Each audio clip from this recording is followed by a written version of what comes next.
बा, जितना देवी देवता बानी आप सबके हमार प्रणाम बा।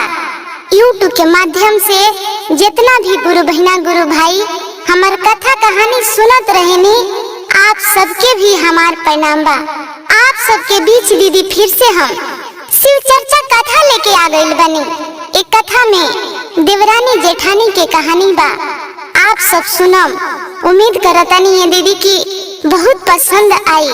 एक कथा में रउआ देखम कि जेठानी जे बाड़ी देवरानी के कैसे गलत गलत नियम बतावता रे। एगो गांव में दीदी एक जना रहता रे, पत्नी रहता रे। वो दोनों जना के देह से दीदी देखी दूगो बेटा लोग रहता। पति कमाता रे, घर बढ़िया से चलता। धीरे धीरे दीदी देखी समय बीतल बा, तब बाप मातारी के ये होला कि जब बाल बच्चा सियान हो गइल बा तो शादी ब्याह करी, हमार जौन फर्ज बा ओकरा के पूरा करी। देखी दोनों बेटा लोग सियान हो गइल बा, दोनों बेटा के वो लोग पढ़ैले बा। सियान हो गइल बा तो बड़का बेटा के देखी ये लोग ब्याह करता। लड़की आवतारी घर में दीदी कुछ समय बीतल, ये लोग छोटका लड़का के भी शादी कर देता। ये दीदी देखी अब दूगो पतोह घर में आवता लो।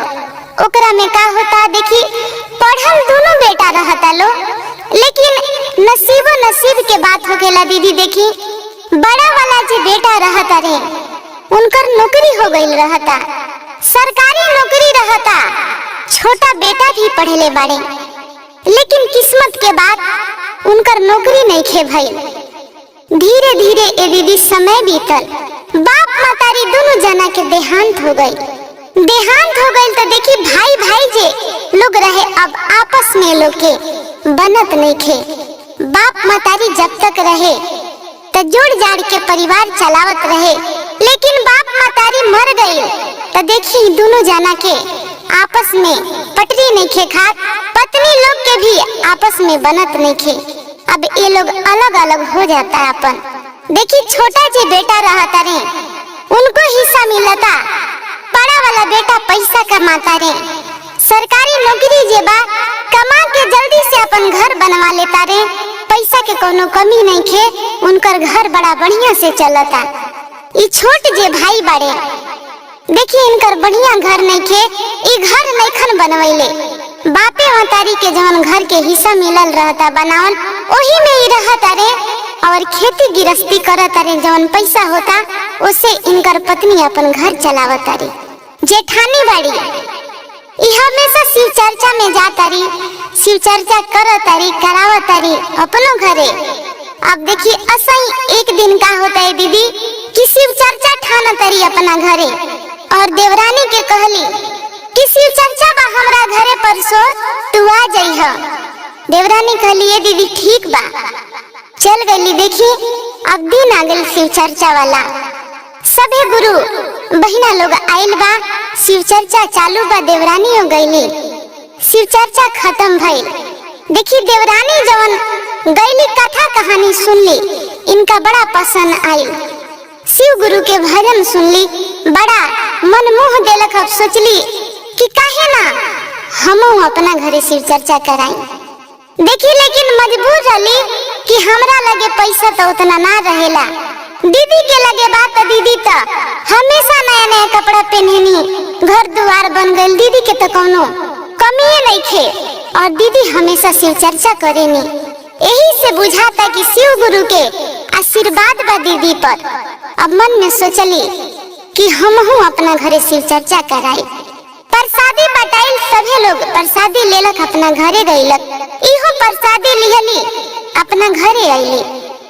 तो कहली पति से कहली कि जी दीदी शिव चर्चा करैले रहनी हा, गई रहनी हा, बड़ा सुकून मिलल ख, बड़ा मन के शांति मिलल ख। ऐसा बुझात रहला वो शिव चर्चा में कि शिव गुरु साक्षात देखत नहीं ओकरा में बैठ के कि अपनो घरे हमने शिव चर्चा करैती सन। पति कहले कि मन में बात हरा शिव चर्चा करावे के, तो जौन हमनी से हो पाई जुटा के शिव चर्चा करावल जाए। कि ठीक बा, एगो टाइम रख ली है अपन। बड़ा खुश भइली देवरानी पति के बात सुन के। अब देखिए दीदी शिव चर्चा तो अब रखली। सोचा तारी कि शिव चर्चा के तो नियम हमरा पता नहीं खे, प्रसादी के पता नहीं खे कि प्रसादी का बनी, का आई का ना आई। अभी जानत रहली कि हमार जेठानी जे बानी, दीदी जे बानी, इ तो हमेशा से शिव चर्चा में जानी, शिव चर्चा करे नी सारा विधि विधान पता बा। तो कहीं ना हम जाके दीदी से पूछ ली। गईली देखी जेठानी के पास, गईली तो कहली कि ये दीदी हमहू शिव चर्चा कराई कि रउआ से ये पूछे नहीं हां कि प्रसादी में कथी कथी लागेला। अब देखी जेठानी जे बाड़ी ये दीदी, पैसा रहे कौड़ी रहे घर द्वार सब रहे, ओकरा में शिव गुरु के शिष्या रहली, लेकिन मन के जवन रली ना वो बड़ा दुष्ट रहली। देखी इनका के नियम समझवली, बतवली, प्रसादी भी बतवली, लेकिन एगो चीज अलग से बता देता रही। कहली मिश्री लागी सब प्रसादी बता देली, एगो कहली कि एगो चीज अलग से लागी, का करी है पितरिया थाली मंगा ली है, पितरिया थाली मंगा ली है। शिव चर्चा जे दिन होई ओ दिन 2 किलो मछली मंगा ली है, मछली बटाला आ ले आके देखा सब प्रसादी रख दी है। आप थाली में रख के ओकरा के कपड़ा से एगो लाल कपड़ो मंगा ली है, ओकरा के ढक दिया, कोई के देखइया मत। प्रसादी देहल जाला, छुपा के देहल जाला। सारा बात देखी इनका तो उतना ज्ञान ना रहे, ई जानत ना रहली। पहला बार तो सुन ले रही थोड़ा बहुत शिव चर्चा, लेकिन सब चीज जानत ना रहली कि शिव गुरु के मछली ना चढ़ेला। सीधा साधा औरत रहली, उ समझत रहली कि हमरा से तो ज्यादा दीदी जानेनी। शिव चर्चा के दिन सब गुरु बहिना लोग आवता, शिव चर्चा होखता। देखी सारा प्रसादी ले आके रखले बाड़ी, आ पितरिया थाली जौन बा ओकरा में मछली रख के आ ऊपर से लाल कपड़ा से ढक देले बाड़ी। शिव चर्चा खत्म भइले दीदी। प्रसादी अब उ बतैले रहली जेठानी कि दीहा लव से हाथ लगइया आ मुट्ठी बांध के फणा में दे दीहा। प्रसादी देखी बटाए लागल। अब सब एक एक गुरु बहिना लोग आवत रहे, का करत रहली पीतल वाला थाली में हाथ लगावस आ पकड़स आ शिष्या बहिना लोग के, गुरु बहिना लोग के फाड़ा में डाल देस, आंचर में दे देस। अब में लोग लेता तो समझ आवता जेकरा में का बा। जेठानी जे रहली देखी, अभी सोचली जे प्रसादी बांटत या मछली बांटत या तो कोई ना कोई के नजर पड़ी, अगर आंचर में देखी तो एकरा के भला बुरा तो जरूर कही, जो ना कहे के तौन कही तो कहे ना हमें जाते चल जाए।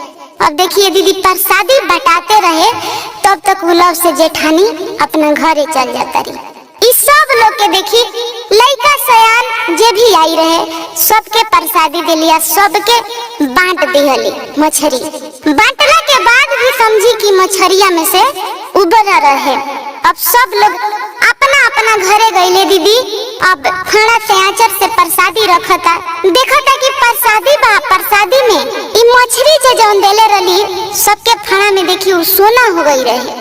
अब देखी दीदी गांव भर हल्ला हो जाता कि फल्ला के पत्नी शिव चर्चा करैले रही है, अरे फल्ला के घर शिव चर्चा रहल। देखे में इतना गरीब बड़ा सन, लेकिन प्रसादी में गांव भर सोना बटलखिया। पूरा गांव में अब देखी सब लोग के पता हो गई। ये बात जेठानी जे बाड़ी है दीदी, उनका कान तक पहुंचता। और मने मने सोचता रे कि बाप रे हम तो इतना शिव चर्चा करैनी तब प्रसादी बटनी, आ एकरा रहे के ठीक से घर नहीं थे, शिव चर्चा करैलखिया तो सोना बटलखिया। देखी अब कुछ सोचत समझत नहीं थी, सीधे अब देवरानी के घरे जाता रही तो कहली कि का हो, तू तो हमेशा कहत रहेलू कि ये दीदी जोड़ के घर चलावेनी, देखी ना ये कमी बा वो कमी बा, शिव चर्चा करौलू हो तू पूरा गांव भर सोना बटलू हो। तहार मरद जे रहलन खेती गिरस्ती उहे करीहन, धान गेहूं उहे बेचत रहलन, आ सारा बेच बेच के पैसा तहनी के दाब के धैले रहलन। आज हमरा सच्चाई पता चलल। देखी देवरानी मुहे मुहे लगली देखे अब जेठानी के, कहली कि ये दीदी रउआ सोचता नहीं ऐसन कुछ बात नहीं खे, रउआ जैसे जैसे बतैले रहनी हम ठीक तो ओसे ही कहनी हम। रउआ हमरा से कहनी कि मछली मंगा ली हो। सीधरी मछली मंगा के हम बांटत रहनी हो। अब सोना कैसे हो गइल बा इसी गुरु जाना तनिए दीदी, ई हमरो पता नहीं खे। जे देखी ना ओकरा में से बचलो बाटे, चल के देखी ना जौन मछरिया बटले बानी ओकरा में से औरी बाटे। देवरानी ले जाके देखावत रही दीदी उ मछरी सारा देखी सोना हो गई रहे। उ जवन छिपा थारी रहे वो देखी सोना के थारी हो गई रहे। अभी देखता रही तो देख के अचकित हो जाता रही कि अरे हम तो एकरा के मछरी सोचनी बटवावे के, आई तो बचलो मछरिया सारा सोना हो गइल बा। देखी अब ई मन में सोचा तारी कि हमहू शिव चर्चा कराई। देवरानी देखो तारी की बाकी के मछली सोना हो गइल बा, छिपा जवन बा सोना के हो गइल बा। ई सोचा तारी शिव गुरु के महिमा से ई सब भइल बा। अइली घरे अपना जेठानी मन में सोचा तारी कि अरे हम तो ओकरा से मछली बटवाइनी, लेकिन ई सोना कैसे हो गई? ई तो सोचे वाला बात बा। अब देखी मन में लगली सोचे कि शिव गुरु के बुझाता मछरिये पसंद बा, हमहू शिव चर्चा कराई तो मछरी बाटे। अब देखी का करत तारी, बहुत ज्यादा मछली मंगा ले तारी कि हम गुरु बहिना लोग के मछली बांटे, आ जवन बच जाई तो हमरा घरे सोना हो जाई तो हम एकरो ले धनिक बन जाए। अब देखी उनका छल देखी। अब देखी दीदी शिव चर्चा फिर से थाना तारीख शिव चर्चा हम कराई। सारा गुरु बहिना लोग के नेमत दिहली की हम शिव चर्चा करावतनी। आ ठीक है दीदी, देखी कि असही प्रसादी और शादी सारा रखले रहली, मछली मंगा के ढकले रहली। अब शिव चर्चा खत्म भइल, देखी प्रसादी देली, थाली में हाथ लगावत रही दीदी कि मछरिया में से हम एक गो निकाल के दी। जैसे हाथ में पकड़त रही दीदी ओसे ही पूरा जौन थाली जे रहे वो पूरा बिच्छू हो गई रहे, सांप गुजर हो गई रहे छोटी छोटी। अब वही में हाथ में जे मार देहलक, अभी ले गिर गई, मुट्ठी खुल गई, उन्हें छिपा जौन रहे वो कपड़ा हट गई, उघार हो गई। तो सभी लोग देखता कि अरे एकरा में एगो दूगो मछली बाड़ी सन, बाकी सांप गुजर बिच्छू बाड़ा सन जी केतरे कइले बाड़ी। अब गुरु बहिना लोग एक दूसरे से बात लागल करे। देखिए दीदी देवरानी वो टाइम पे ना रहली, घरे रहली। अब प्रसादी बटात रहे ओ बेरा अब जाता रही हल्ला गुला सुनत रही। अब सुनत रही पूछत रही देखत रही तारे सांप बिच्छू बाड़ा सन, एकरा में एक गो मछली बाड़ी सन। अब सब गुरु बहिना लोग आपस में बात करे लागल, अरे खुद शिव चर्चा करावेली, इस शिव चर्चा करेली, सब नियम पता बा। आई मन में इनका काया गइल बा कि शिव गुरु के मछली चढ़ावतारी, कितना पापिन बाड़ी। ई तो गुरु जी के शिष्या झूठों में बाड़ी, ई मछली काहे चढ़ैली है। अब सभी लोग लागल आपस में बात करे। देवरानी आईली, पूछली देखली, अब कहली कि ये गुरु बहिना हमो शिव चर्चा जे करैले रहनी दीदी, तरवा सबके ई दीदी कहले रहनी कि प्रसादी मंगा ली हो, मछली मंगा ली हो। मछली हमो बाटले रहनी, आई मछली मंगैले बानी, मछलिए बांटत रहनी। पता नहीं सांप बिच्छू कैसे हो गइल बड़ा सन। अब सब लोग लागल बात करे कि अरे बाप रे तो बड़ा खराब औरत बाड़ी, ई देवरानी से शिव चर्चा करैली। देवरानी बेचारी के कुछ पता ना रहे, सीधा साधा औरत बाड़ी। आ जैसे जैसे बतैली वैसे वैसे इहो बेचारी कइले बिया। शिव गुरु के महिमा देखी कि इनका पता नहीं थे मछली ले आके बटली, वो मछली इनका हाथ से सबके आचरा में सोना चल गई। आई जाना तारी आ जान के देखी मछली जे बटले बाड़ी तो इनकर फल इनका के शिव गुरु दे दिहनी। देवरानी देखी पानी ले आके मुंह पे छीटा मारत रही दीदी, का भइल उठिए दीदी, का भइल उठी। होश में आईली देखी जेठानी, जेठानी से पूछली देवरानी की दीदी एगो बात बताई, हई रउआ मछली मंगैले रहनी है, वो बात ठीक बा, हई सांप गुजर बिच्छू काहे के मंगैले रहनी है। अब जेठानी जे बाड़ी कहस त का कहस।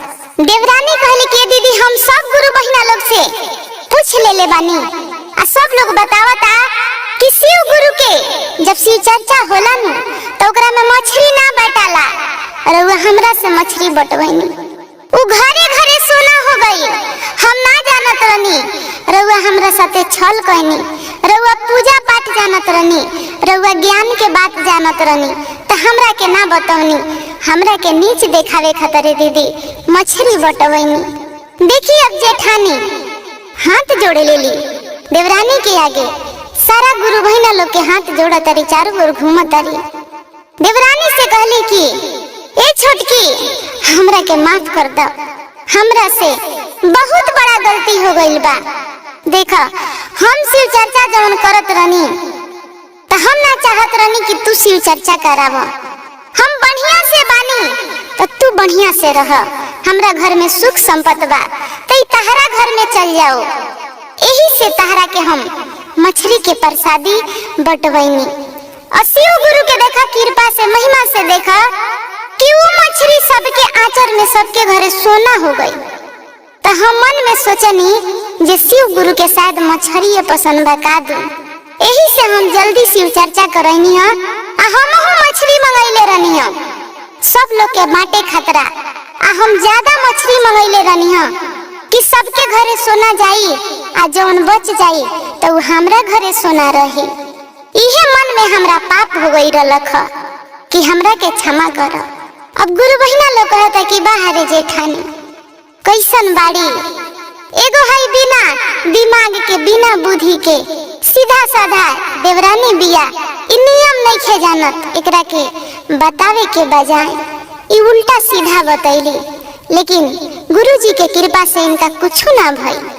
आई ई जे छल कैले रहली है कि इनका के शिव गुरु बस फल देनी है, ई जौन कर्म कैले रहली है, जौन गलती कैले बाड़ी ओकरे गुरुजी फल देले बाड़ी। देखी हाथ जोड़ले बाड़ी, देवरानियों से कहतरी, गुरु बहिना लोग से कहतरी कि हे गुरु बहिना आप सब माफ करी हमरा के। ता आप सब से इहे कहवे दीदी, देखी अगर कोई नियम नहीं खे जाना, रउआ बताओ तनी पुण्य के काम कर तनी, केकरो बताओ तनी कि ऐसे पूजा कर, ऐसे पाठ कर, नियम जाना तनी, ज्ञान के बात जाना तनी, तो और घटे नहीं खे जात कि हम बता दे हम तो उ सीख लियो करा चल जाई। ऐसा ना दीदी, रउआ अगर बतावा तनी तो रउआ बहुत पुण्य के काम कर तनी। देखी गलत अगर पूजा पाठ के नियम ककरो के कोई बतावता, गलत करवावता, तो ओकरा भी देखी करनी के फल जे बतावता ओकरा मिली। तो ऐसा ना करे के चाहिए। ए दीदी देखी शिव चर्चा कथा अगर सुन तनी पसंद आइल होई तो हर हर महादेव कमेंट में जरूर लिखब। धन्यवाद।